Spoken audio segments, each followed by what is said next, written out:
Different Minds, Equal Dreams, an art exhibition by Tanisha Krishnan Rajesh.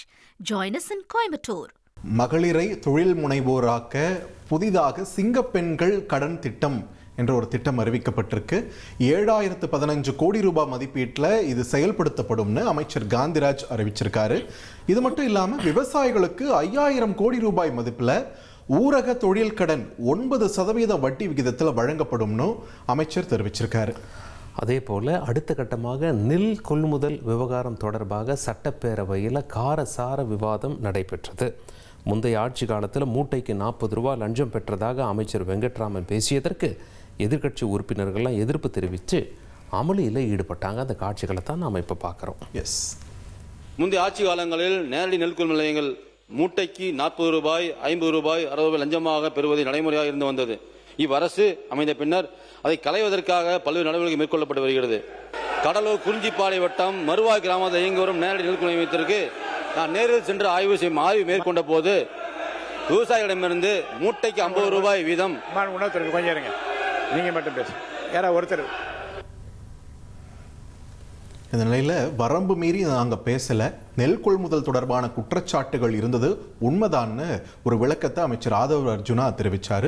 இதுக்கு பதிலளித்து பேசின அதிமுக உறுப்பினர் OS மணியன், நெல் மூட்டையை தூக்கிட்டு போறவங்களுக்கு விவசாயிகள் சன்மானமாக கொடுப்பது தான் அந்த ரூபாய்னு ஒரு விளக்கத்தை இவரும் பதிலுக்கு கொடுத்திருக்காரு. ஓகே, இது உண்மையான ஒரு நிகழ்வு தான். விவசாயிகள் கிட்ட இருந்து 40 ரூபாய் கொள்முதல் செய்யும் பொழுது வாங்கியது உண்மைதான். நம்ம பூண்டி கலைவாணன் கூட வந்து ஒரு பேட்டிலேயே சொன்னார். அதை அப்ப பயங்கரமான விமர்சனங்கள்லாம் வந்துச்சு. இப்ப அவருக்கு பதிலுரையில அதுக்கான தீர்வு என்னன்னு கொடுக்க போறாரு. வண்டியில் இருந்து டிராக்டரில் இருந்து அவர்கள் தான் இறக்குகிறார்கள், அவர்கள் தான் இந்த நெல்லை தூத்துகிறார்கள், அவர்கள் தான் வெயிட்டு போட்டு பிடித்துக் கொள்கிறார்கள். அதற்கு விவசாயிகள் சன்மானமாக அவர்கள் கையில் இருப்பதை கொடுக்கிறார்கள். வீட்டில் இருந்து கொண்டு நீங்க நல்லா பார்க்கணும், வீட்டில் இருந்து பணத்தை மாற்றி, வங்கியில் இருந்து பணத்தை மாற்றி அதற்கு பின்னால் அவர்கள் கொண்டு போய் அவர்களுக்கு உதவியாக சன்மானமாக கிப்டாக அவர்கள் இதை கொடுக்கிறார்கள்.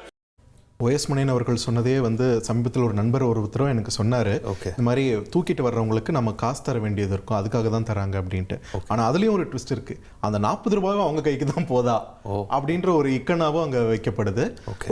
இதுக்கு ஒரு தீர்வு கிடைச்சா இன்னும் நல்லது. ஏன்னா தூக்கிட்டு வர்ற சுமை தூக்கிட்டு வர்ற அவங்களுக்கும் ஏதாச்சும் ஒரு காம்பன்சேஷன் கொடுக்கணும் அப்படின்றதும் ஒரு கோரிக்கையாக இங்கே இருக்குது. ஓகே, இந்த நிலையில் 13 மாவட்டங்களில் 15 நெல் சேமிப்பு கிடங்குகள் கட்டப்படும்னு சட்டப்பேரவையில் அமைச்சர் வெங்கட்ரமணன் அறிவிச்சிருக்காரு.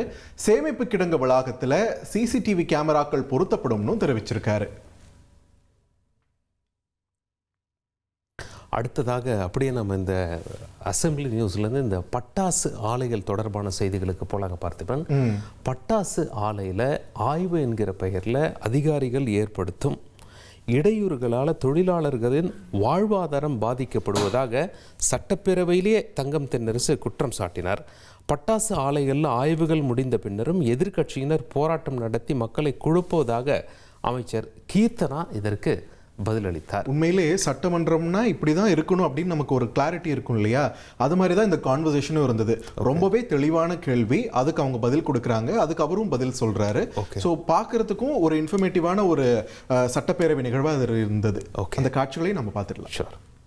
விதிமுறையை மீறி இருக்கக்கூடிய எந்த ஒரு தொழிற்சாலை மீதும் நடவடிக்கை எடுப்பதை குறித்து யாருக்கும் ஆட்சேபனை இல்லை. ஆனால் முறைப்படி விதிகளுக்கு உட்பட்டு நடக்கக்கூடிய தொழிற்சாலைகளிலே ஆய்வு என்ற பெயரில் நடக்கக்கூடிய விஷயங்கள், குறிப்பாக சில்லறை விற்பனையாளர் பட்டாசு தொழில் ஏற்படக்கூடிய விற்பனைகளிலே இன்றைக்கு ஆய்வு என்ற பெயரில் நீங்கள் போய் நடத்தக்கூடிய காரணங்களாலே ஒட்டுமொத்தமாக இந்த பட்டாசு தொழில் இன்றைக்கு உற்பத்தி பாதிக்கப்பட்டு போயிருக்கிறது.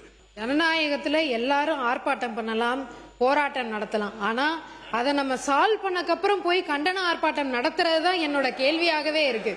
எல்லாரையும் நம்ம தொழிலாளர்கள் பாதிக்கப்படக்கூடாதுன்னு சொல்லி நம்ம தொழிலாளர் நலத்துறை அவர்கிட்டையுமே பேசி 2 மணி 3 மணி மேல இருக்க அரசாங்கத்திட்டையும் நம்ம பேசி எல்லாத்தையும் சால்வ் பண்ணக்கப்புறம் கண்டன ஆர்ப்பாட்டம் நடத்துறது மட்டும்தான் என்னுடைய கேள்வியா இருக்கு. அதனாலதான் இங்க வந்து அரசியல் பூத்தப்படுது, இது அரசியல் ஆக்குறாங்க அப்படின்ற ஒரு காரணத்தை நான் இங்க வச்சுக்கிறேன். சிவகாசியில் நடந்த தொடர் விபத்துகள் காரணமாகவே பட்டாசு ஆலைகளில் ஆய்வுகள் மேற்கொள்ளப்பட்டதா அமைச்சர் கீர்த்தனா விளக்கம் கொடுத்திருக்காங்க. தாவேக ஆட்சியில் பட்டாசு தொழிலாளர்கள் பாதிக்கப்படாம மகிழ்ச்சியா இருப்பாங்கன்னு பேரவையில் அவர் உறுதி கொடுத்திருக்காரு. ஆட்சிக்கு வந்தக்கப்புறம் ஒரு 4-5 இன்சிடென்ட்ஸ் நடந்தது. இதனால ஒரு 6 உயிரிழப்பு நடந்தது. உயிரிழப்பு நடந்தப்போ அந்த எதிர்கட்சிகள்லாம் யாருமே கேள்வியே கேட்கல, யாரும் அங்கே கிரவுண்டில் யாருமே இல்லை. நம்ம தலைவர் அவர்கள் தான் அவங்களுக்கு 4 லட்சம் கொடுத்து அவங்களுக்கு துணையாக இருந்தவர் அவர்.